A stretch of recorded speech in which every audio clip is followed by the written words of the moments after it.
on the rush to cling to this potential decision in the Supreme Court that would overrule Roe v. Wade.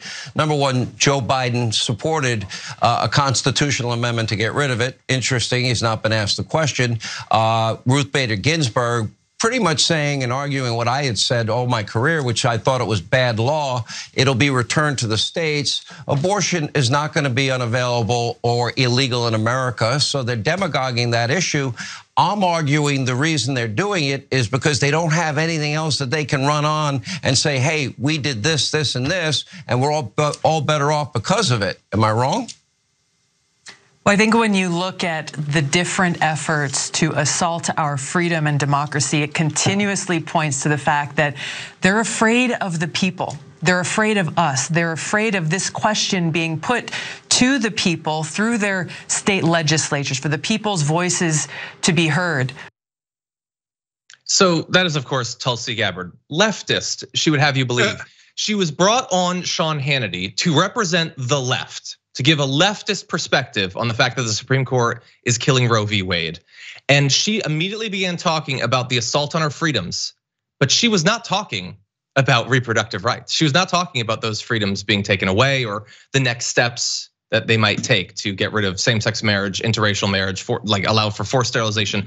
She was talking about the Democrats there. So that is what she was brought on. She was brought on to use whatever lingering credibility she has as having formerly been a leftist to agree with everything the right says. And I, in principle, we've said this from time to time, going on Fox News to give a left perspective, to disagree with them makes some sense. You have to do it the right way, but it makes some sense. Going on night after night after night after night to agree with literally everything they say, what exactly is the purpose there? For the movement. There's obviously a purpose for the individual. You can promote projects that you're involved in. You might get paid for your appearances. It's really good individually for these supposed former leftists. But that is not a defense of people's reproductive rights. And this is from someone who, by the way, has a mixed record, as you might imagine, on this topic, as she does with a lot of other ones, same-sex marriage and all that. But she has occasionally sort of performatively pretended to be pro-choice. If I could jump ahead just a little bit. She said in 2020, when she wanted to be the Democratic nominee for president, the very real possibility of Roe v. Wade being overturned terrifies me. I am sick of women's bodies being used as pawns so politicians can score cheap political points at the expense of their freedom and safety. That was 2 years ago. That's it. Not ancient history, not back in her youth in Hawaii or whatever. That was 2 years ago. She would have you believe that she understood that the right did this specifically because they don't give a damn about women and they believe that they can score some points with their base.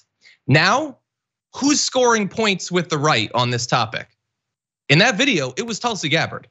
What do you think, Jeff? Yeah. So there's a couple of things here, including Sean Hannity said something really interesting that I don't want you to lose track of. He might, they're worried about this issue of abortion. That's fascinating. I'm gonna come back to that. But as far as Tulsi goes, he says, am I getting anything wrong here? Tulsi's like, is this the time I kiss your ass? I get paid to kiss your ass now, right? Okay, here I'll pucker up, okay? So Tulsi is the biggest flip-flopper of all time. She's just a self-aggrandizer. All she cares about is power, fame, money. It's usually a word for that. And so before in her career, she wanted abortion made illegal after 5 months.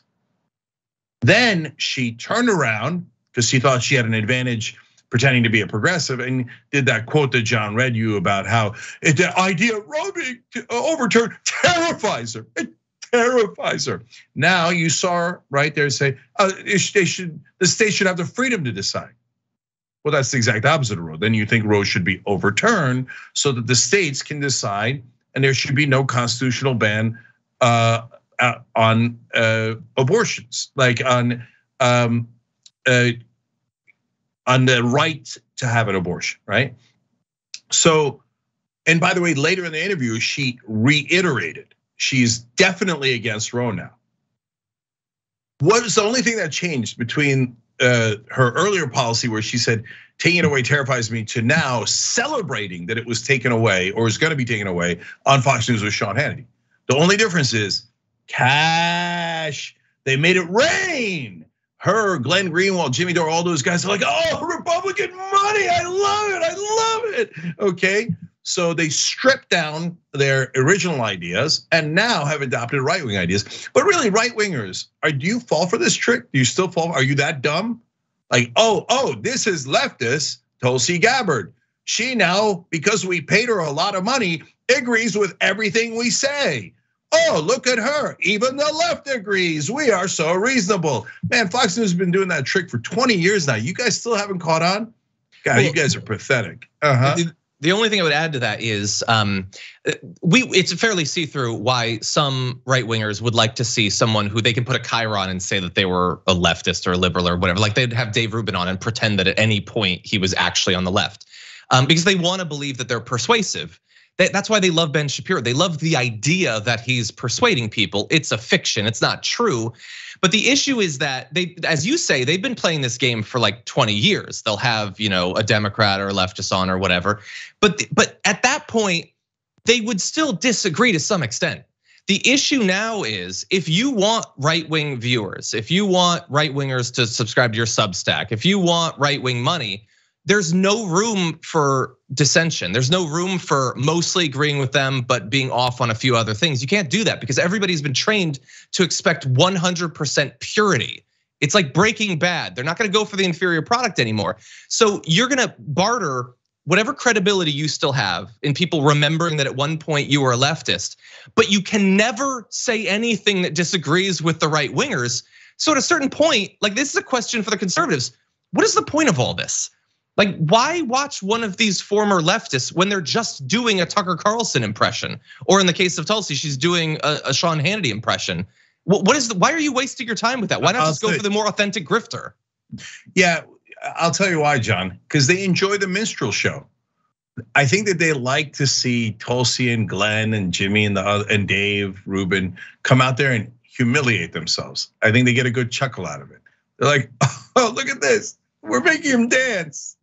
Come on, David, Jimmy, dance for us. They're like, oh yeah, I mean, I'm such a leftist. I'm a classical liberal, but the right wing's right about everything. Where's my money? Oh, the money's getting showered now. Good, dance more.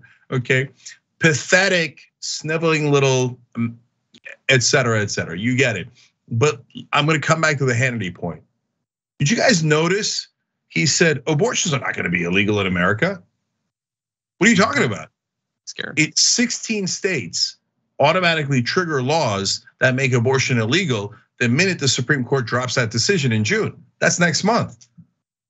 There's 24 states that are very, very likely to make it illegal. Sean Hannity knows that. Why is he telling his viewers that the thing they've been looking forward to, that abortion being illegal, is not going to happen? What a weird thing to say. Well, the reason he's saying that is because he saw the polling. And Americans are 70% pro-choice. And now Republicans and even Sean Hannity are crapping themselves thinking, oh no, we might lose elections. Turns out the American people hate us. Hey, bring on Tulsi and Glenn, they'll dance for us. Yeah. They're running scared. He's been pretending that it's not gonna happen. Everybody in the audience knows that he desperately wants it to happen. And this, like the theory that you just put forward, there really is something to that because this isn't just Sean Hannity. You're seeing Tucker Carlson was like pretending that Alito made clear this would never go further than abortion, as if he doesn't know that Alito's a massive liar and would do whatever he wants. Ben Shapiro, Anna and I were just responding to it yesterday, same exact thing, pretending, no, this doesn't change anything. What, like an entire like think tank infrastructure, like a farm league for right-wing lawyers was set up over the course of decades, countless millions of dollars put into this, multiple elections run on it. They've now won on it, and all of a sudden, nothing's gonna change. It's just because they're scared of the electoral implications, which is why, again, I will say to the Democrats, you idiots, make them feel the pain. They know that they're wrong on this issue, that people don't support them, actually make them feel that. The super sad thing here is Ben Shapiro and Sean Hannity are wrong. They're worried that the Democrats are gonna win elections because the right wing is so unpopular on this issue of abortion. They're Democrats, guys. They're not gonna fight you. They're not gonna win any elections. They're gonna help you. We told you earlier in the show, they're helping to cover Lisa Murkowski and Susan Collins' ass by passing a fake bill that wouldn't actually give women the right to choose, just so that Murkowski and Collins can win their elections. Yeah. Democrats aren't gonna fight you, they're your best friends. Democratic leadership can't wait to lose to you, don't sweat it. Thanks for watching The Young Turks, really appreciate it. Another way to show support is through YouTube memberships. You'll get to interact with us more. There's live chat emojis, badges. You've got emojis of me, Anna, John, JR. So those are super fun. But you also get playback of our exclusive member-only shows and specials right after they air. So all of that, all you gotta do is click that join button right underneath the video. Thank you.